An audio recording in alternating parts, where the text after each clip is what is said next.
Hai anak-anak, bertemu lagi dengan Ibu Isti Indartanti. Kali ini Ibu akan memberikan satu cerita yang sangat bagus buat kalian.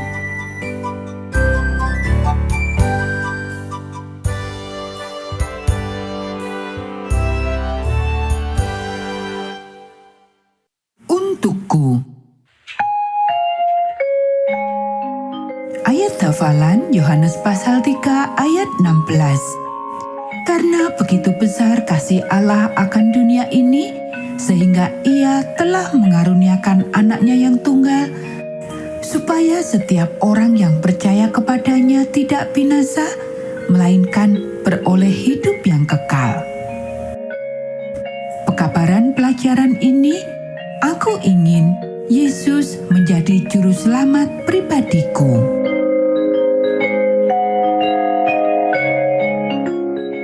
Siapa sahabat terbaikmu? Apakah engkau bersedia menderita untuk sahabatmu itu? Adakah orang yang tidak kau sukai?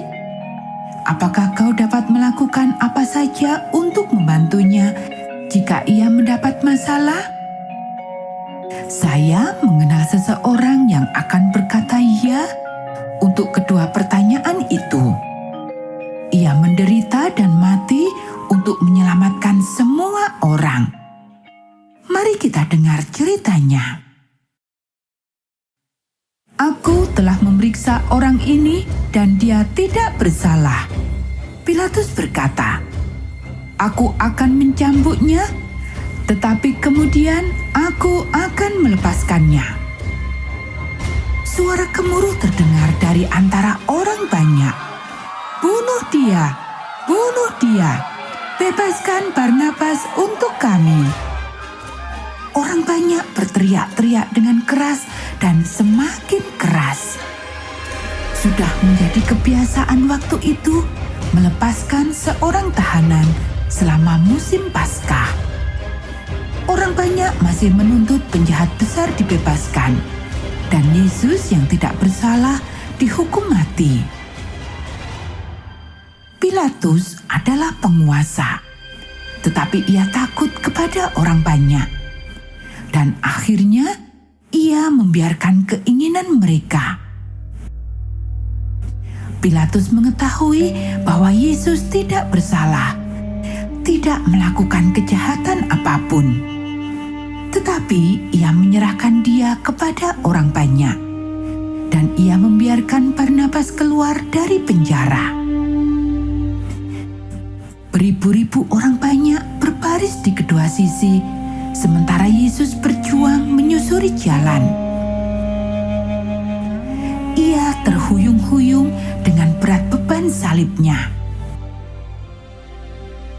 Sebagian orang tertawa dan mencemooh Yesus. Sahabat-sahabat dan pengikutnya menangis.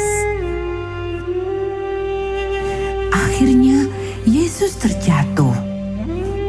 Ia tidak mempunyai kekuatan lagi setelah dipukuli dan disiksa. Para prajurit menyeret seorang pria bertubuh kekar yang berdiri di sekitar. Simon, seorang pendatang dari kota Kirene, dipaksa memikul salib Yesus. Mereka tiba di suatu tempat yang disebut Kalvari, tempat para penjahat disalibkan. Para prajurit mendorong Yesus dengan kasar ke atas salib. Mereka memakukan paku besar di pergelangan tangan dan kakinya. Kemudian mereka mengangkat salib dan menjatuhkan bagian bawahnya ke dalam lubang tanah supaya berdiri tegak. Rasa sakit itu sangat dahsyat. Penyaliban adalah cara membunuh seseorang yang paling menyakitkan dan kejam. Tetapi Yesus berdoa, "Bapa, ampunilah orang-orang ini. Mereka tidak mengetahui apa yang mereka lakukan." Orang banyak menyaksikan para penguasa memperolok Yesus. Ia menyelamatkan orang-orang tetapi ia tidak dapat menyelamatkan dirinya sendiri. Begitu ejekan mereka. Para prajurit memperolok Yesus juga.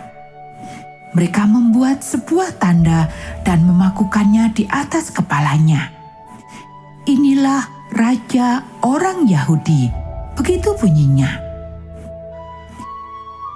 Dua orang jahat disalibkan bersama Yesus. Salah seorang menghinanya. Jadi, jika kau ini Mesias, buktikan dengan menyelamatkan dirimu sendiri dan kami juga. Pencuri yang lain menjawab, "Kita memang pantas mati." Ia memprotes. Tetapi orang ini tidak melakukan kesalahan apapun.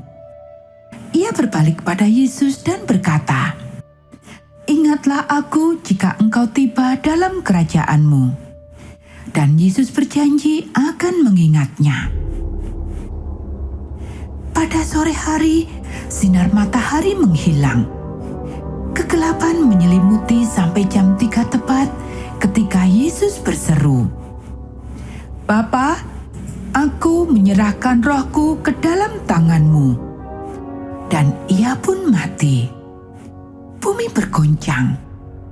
Tirai bait suci terbelah dua dari atas ke bawah. Hanya Allah dan malaikat-malaikatnya yang sanggup merobek tirai tebal itu.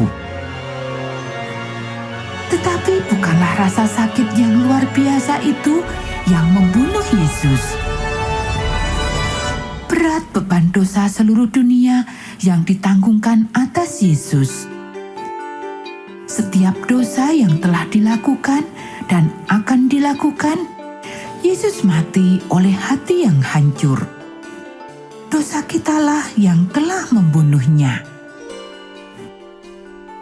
Seorang yang baik hati bernama Yusuf meminta tubuh Yesus kepada Pilatus.